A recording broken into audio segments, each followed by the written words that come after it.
Hello friends, आज मैं आप लोगों के लिए चाल, दूरी और समय से संबंधित एक बेहतरीन प्रश्न लेकर के आया हूं जो कि रेलगाड़ी से संबंधित है। तो रेलगाड़ी से संबंधित प्रश्नों में अक्सर पुल की लंबाई, प्लेटफॉर्म की लंबाई या रेलगाड़ी की लंबाई के बारे में पूछा जाता है। तो जब इस तरह के प्रश्न आपके परीक्षा में आए, किसी प्लेटफॉर्म की लंबाई, पुल की लंबाई या रेलगाड़ी की लंबाई पूछे, तो आप बिना सूत्र याद किए भी कैसे ऐसे प्रश्नों को बना सकते हैं, ये मैं आज आप लोगों को बताने वाला हूं। ठीक है, तो कैसे हम बिना सूत्र याद किए बना सकते हैं, बहुत ही विचित्र बात है। ठीक है, तो चलिए हम आज के इस वीडियो में जानेंगे। तो ऐसे प्रश्नों को हल करने के लिए आप प्रश्न में ही सूत्र निकाल सकते हो। कैसे निकाल सकते हैं, तो चलिए बिना देरी किए हुए आज के यह वीडियो स्टार्ट करते हैं और पढ़ते हैं सबसे पहले प्रश्न। ठीक, उसके बाद मैं आगे का प्रोसेस बताऊंगा। देखिए, प्रश्न लिखा है, यदि एक रेलगाड़ी 100 मीटर लंबे पुल को 42 किलोमीटर प्रति घंटा की चाल से चलते हुए 18 सेकंड में पार करे तो गाड़ी की लंबाई क्या होगी। यानी कि रेलगाड़ी की लंबाई पूछा है और किसी का भी लंबाई दिया हो रेलगाड़ी के प्रश्न में, तो रेलगाड़ी का लंबाई दिया हो और पुल का लंबाई दिया हो, तो दोनों का योगफल क्या होता है, दूरी होता है। हम चाल, दूरी और समय वाला टॉपिक पढ़ रहे हैं। तो दूरी बराबर क्या होता है, दूरी बराबर होता है चाल गुणित समय। चाल गुणित समय। हमको दूरी जानना है तो दूरी का सूत्र चाहिए। अब मैंने अभी कहा वीडियो में क्या कि आप बिना सूत्र याद किए भी बना सकते हैं, अभी मैंने बताया। तो ये है, अगर सूत्र जानना चाहते हैं तो ये दूरी बराबर चाल गुणित समय होता है। क्यों होता है, देखिए, दूरी ज्यादा रहता है। मान लो बहुत ज्यादा दूर जाना है तो हम थोड़ा जल्दी चलते हैं, चाल बढ़ाना पड़ता है, और बहुत दूर जाना है तो समय भी ज्यादा लगेगा। तो ये दूरी का क्या हुआ, चाल और समय अनुक्रमानुपाती राशि है, और जो अनुक्रमानुपाती राशि होता है उनके बीच में आपस में गुणा का चिन्ह होता है। ये हो गया ये सूत्र की समझ। अब आते हैं, मैंने कहा था कि दूरी निकालना है, इसमें से दूरी जानना है, तो क्या, तो उस प्रश्न से ही सूत्र लेना है।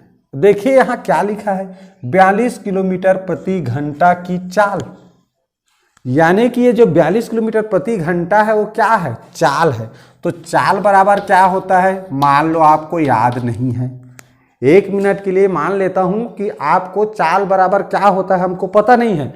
अब चाल बराबर या दूरी और समय, इसी में कुछ होगा, तो क्या होगा कैसे जानेंगे। देखो क्या लिखा है, 42 किलोमीटर प्रति घंटा। तो किलोमीटर किसको मापने की इकाई है जी, दूरी को मापते हैं किलोमीटर से। तो ये किलोमीटर से किसको मापते हैं, दूरी को। तो देखो, किलोमीटर प्रति यानी बटे, और घंटा बाद में लिखा है, यानी वो बटे चिन्ह के नीचे रहेगा। तो घंटा समय को मापने की इकाई है। तो यही से पता चल रहा है कि चाल का सूत्र क्या होता है। तो देखो, किलोमीटर प्रति यानी बटे, या घंटा यानी समय, तो ये हो गया दूरी बटे समय। तो चाल बराबर क्या हुआ, दूरी बटे समय। ये मिल गया सूत्र हमें, ये तो प्रश्न में ही लिखा है, बस यही से समझना है। चाल को लिखते हैं हम किलोमीटर प्रति घंटा या मीटर प्रति सेकंड के रूप में लिखते हैं। तो यही तो सूत्र है उसका। भाई, किलोमीटर जो इकाई है वो दूरी को मापने की इकाई है, मतलब दूरी है ये, प्रति यानी हो गया बटे, और घंटा तो किसको मापने की इकाई है, समय को। तो इस तरह दूरी बटे समय बराबर होता है चाल। तो बताया ना कि बिना सूत्र याद किए भी आप ऐसे प्रश्न को हल कर सकते हैं, बस यहाँ पक्षांतर का नियम आना चाहिए। ठीक, चलिए देखें, मैंने क्या बोला था, दूरी क्या होता है। तो ट्रेन और पुल या प्लेटफॉर्म की लंबाई दोनों दिया है, तो दोनों को जोड़ेंगे तब दूरी बनता है। तो देखिए यहाँ पुल की लंबाई कितना है, 100 मीटर, और हमको गाड़ी की लंबाई पूछा गया है, ये हमें नहीं पता, तो ये हो गया दूरी के जगह में उसको लिखेंगे। ठीक, अब देखो समय क्या लिखा है, 18 सेकेंड, 18 सेकेंड हो गया। अब देखें यहां हमको क्या, चाल, तो चाल के जगह में क्या है पता, चाल दिया है 42 किलोमीटर प्रति घंटा, तो यहां आ जाएगा, इस तरफ लिख देते हैं 42 किलोमीटर प्रति घंटा। ठीक, हमने पूरा सूत्र में मान रख दिया। जो नहीं पता है, क्या नहीं पता है, गाड़ी की लंबाई, उसको प्रश्नवाचक चिन्ह रखें बस। अब जिसके बारे में जानना है, हमें यही जानना है गाड़ी की लंबाई, तो उसको छोड़ के बाकी क्या करते हैं जी, पक्षांतर कर देते हैं। चलिए पक्षांतर करें। तो देखो ये हो गया हमारा गाड़ी की लंबाई, जिसकी लंबाई जानना है। अब पक्षांतर करेंगे तो भाग में रहता है उस पार जाने पर गुणा, तो ये 42 के साथ उस पार देखो 42 किलोमीटर प्रति घंटा है ये, तो देखो किलोमीटर प्रति घंटा है तो पहले ऐसे लिख लेते हैं। अब ये क्या हो जाएगा 18 सेकेंड। पक्षांतर कर रहे हैं, गाड़ी की लंबाई जानना है, तो ये भी पक्षांतर होगा, ये भी पक्षांतर होगा। ठीक है, तो यहाँ पर देखो 42 किलोमीटर प्रति घंटा के साथ 18 सेकेंड क्या हो गया, भाग में था वो गुणा हो जाएगा। पक्षांतर का नियम है, भाग वाला गुणा हो जाता है, गुणा वाला भाग हो जाता है, धन वाला ऋण, ऋण वाला धन हो जाता है। इस तरह चला गया।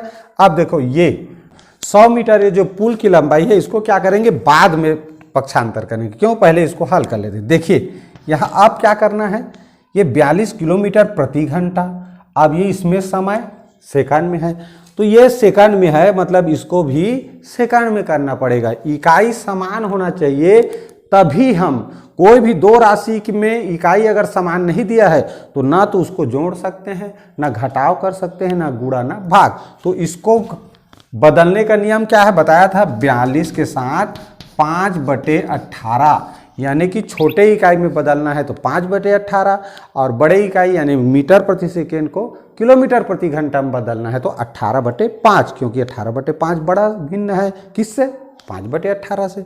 तो चलिए कर देते हैं। तो इस तरह हो गया। अब ये 18, इसको हमने क्या किया, मीटर प्रति सेकेंड बना दिया, क्योंकि ये सेकेंड है। 18 कैंसिल, क्या बचा हमारा 42 गुणित 5, तो देखो 2 5 6 10, हासिल 1, 5 4 20, 20 1 21 मीटर। अब देखो यहाँ गाड़ी के साथ क्या है, देखो 100 मीटर जुड़ा हुआ है, 100 मीटर प्लस गाड़ी की लंबाई मिलाकर दूरी बना है। अब गाड़ी की लंबाई जानना है तो ये 100 मीटर को उधर पक्षांतर करेंगे तो धन है यहाँ, इसलिए उधर हो जाएगा तो क्या ऋण। तो ये हो गया 100 मीटर, घटा दिए, क्या बचा 110 मीटर। तो यही क्या है, उस रेलगाड़ी की लंबाई है। समझ आया? तो यही क्या है, उस रेलगाड़ी की लंबाई है। कैसे निकाले, तो देखो आपको एक भी सूत्र याद नहीं है तो सूत्र इसी में लिखा रहता है। जब भी चाल की इकाई दिया रहेगा, देखना उसमें या तो किलोमीटर प्रति घंटा लिखा रहेगा या मीटर प्रति सेकेंड। तो उसका मतलब ही क्या है भाई, किलोमीटर माने ये दूरी को मापते हैं, घंटा समय को, तो दूरी बटे समय बराबर होता है चाल। तो एक ही सूत्र से आप ये जो चाल दूरी समय से संबंधित जितना भी प्रश्न आएगा आसानी से हल कर सकते हो। बस उस सूत्र को रखो और पक्षांतर कर लो, जो जानना है उसको वहीं रखो, बाकी को इधर पक्षांतर कर देना है एक तरफ, जो भी हल करने पर आएगा वो उत्तर हो जाता है। दूसरा चीज क्या ध्यान देना है, ये जो इकाई है ये सेकंड में है, किलोमीटर प्रति घंटा है, तो देखो यहाँ समय को मापने की इकाई घंटा है, यहाँ सेकंड है, तो दोनों को समान करना जरूरी है। तो किलोमीटर प्रति घंटा को बदलने का नियम मेरे पिछले वीडियो में बताया हूँ मैंने।